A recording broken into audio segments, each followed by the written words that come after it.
Hey, my name is Gaia Athena, and in this video I'm bringing you part 8 of my 2020 reading statistics. So this last part mainly has some extra graphs. So the first one I have for you is the age ranges of the fantasy books that I read. And so it indeed appears that, the amount of adult fantasy I read in 2020 is not a lot. Most of the fantasy that I read in 2020 was for children or for young adults. And I think in particular, some of that was also graphic novels and manga rather than text books. Then we have the graph of age ranges for science fiction. And in 2020, this was adults for the most, for more than 50%. A few young adult and some children's ones. Then we have the age ranges of contemporary fiction, and in 2020 I read a lot of young adult contemporary fiction, and then children's, and then adult. Then we have rom-com, and in 2020 I only read 10 books in this genre, with 6 of them being for children, 2 young adult and 2 adult. Then we get to historical fiction, which I only read 4 books of in 2020, so it doesn't say a lot. Which were a mixture of different age ranges.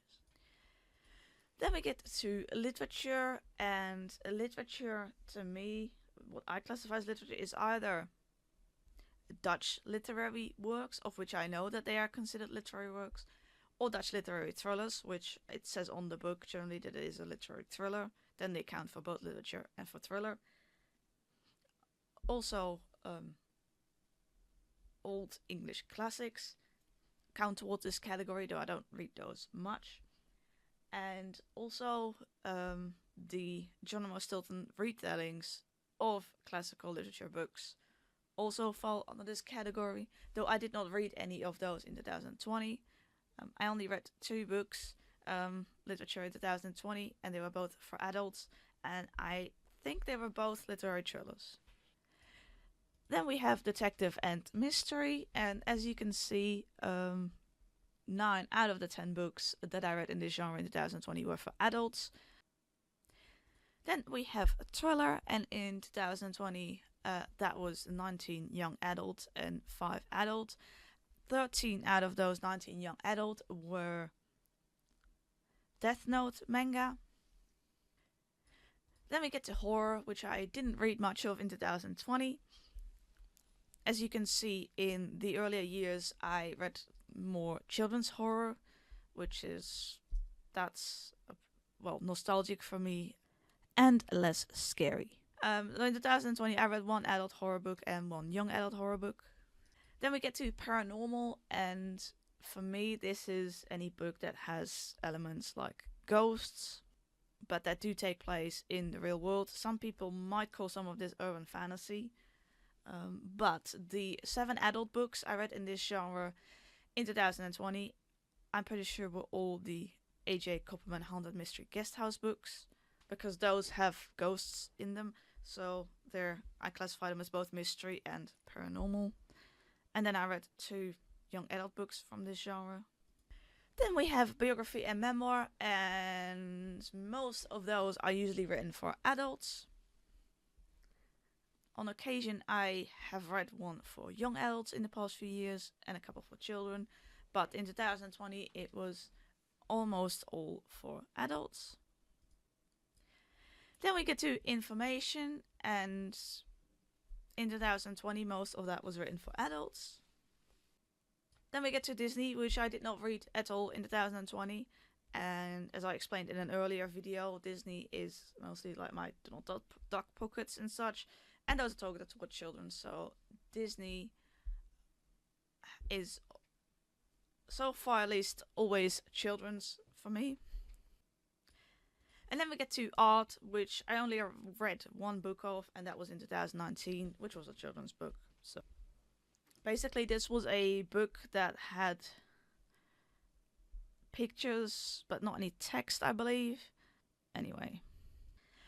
Then we get to the age ranges read per month.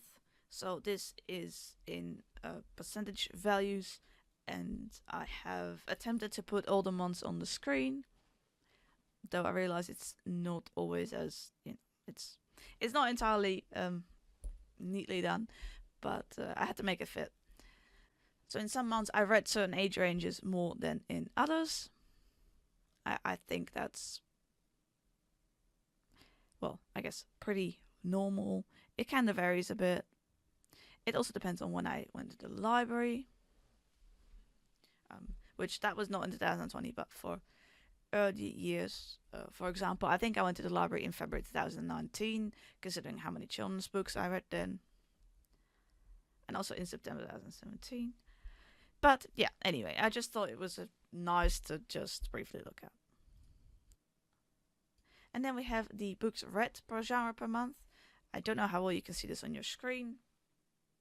This is percentage values again, and it is the months again. And then the different genres. Well, I really need to look at this a lot longer if I was gonna try and find out any trends, but yeah.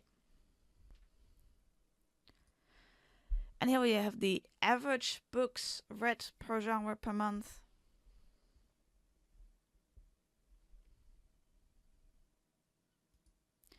And then we have a new books versus rereads per month.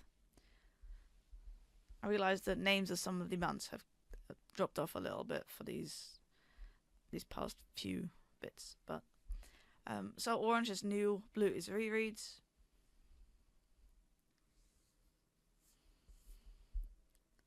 Then we have books read per month versus pages read per month.